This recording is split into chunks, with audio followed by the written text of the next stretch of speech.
Всем привет! На этом объекте мне пришлось устранять множество проблем, продувание из-под подоконника, скрипов в конструкциях и многое другое. Смотрите, не переключайтесь.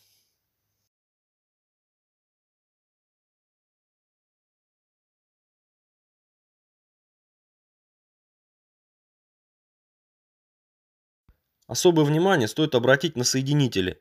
Чаще всего продувает там.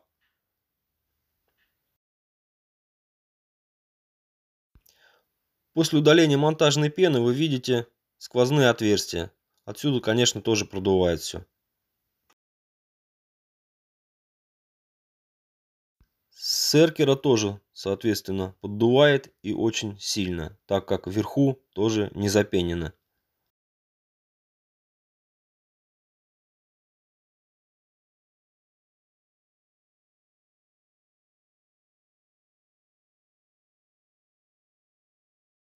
После пылесоса я обязательно обезжириваю подстановочный профиль, так как лента монтажная к пыли никогда не приклеится, а пыли на нем достаточно.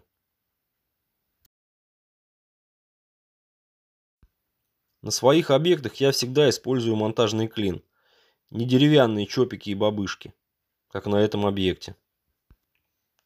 Далее приклеиваем монтажную ленту к чистому обеспыленному подстановочному профилю. Также на этом объекте пришлось выравнивать импоста. Из-за того, что подкладки под стеклопакетом находятся близко к центру, а сверху нижнего стеклопакета их вообще нет. Нагрузка очень большая на импост и его выгинает. Чтобы это исправить, все подкладки с фальцевым вкладышем нужно отвести от центра как можно дальше. И также эти подкладки нужно вставить обязательно в распор между нижним стеклопакетом и импостом, чтобы нагрузка была равномерная.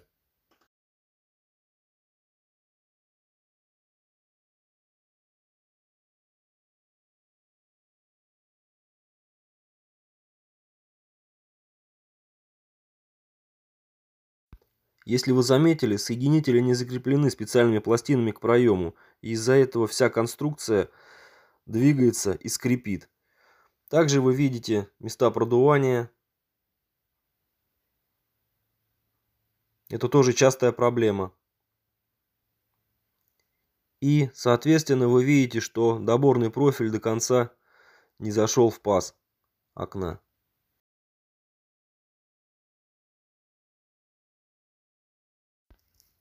Вот такой результат получился. Вы видите, все импоста идеально ровные.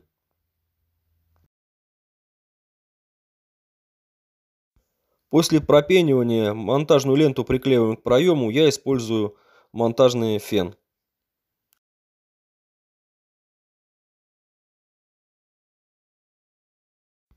Всю конструкцию пришлось усиливать анкерными пластинами, чтобы удалить этот скрип.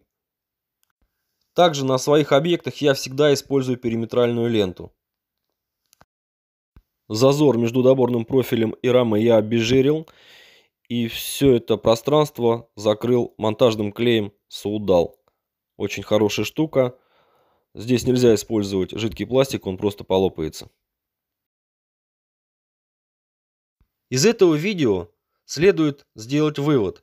Ваш комфорт зависит не только от дорогих окон, но и от правильного монтажа данных конструкций. На данном объекте стоит мультифункциональный стеклопакет профиль 70 Рихау. Но, к сожалению, мне пришлось практически полностью переделывать монтаж вот этих специалистов.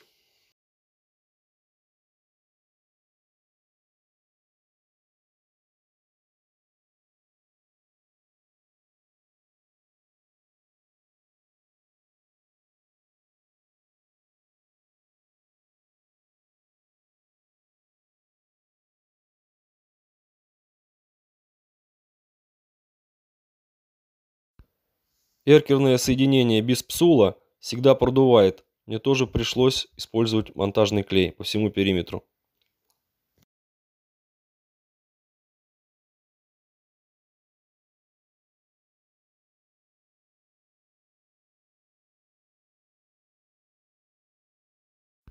И, кстати, подоконник это не Данке, не Мюллер, это обычный деревянный подоконник.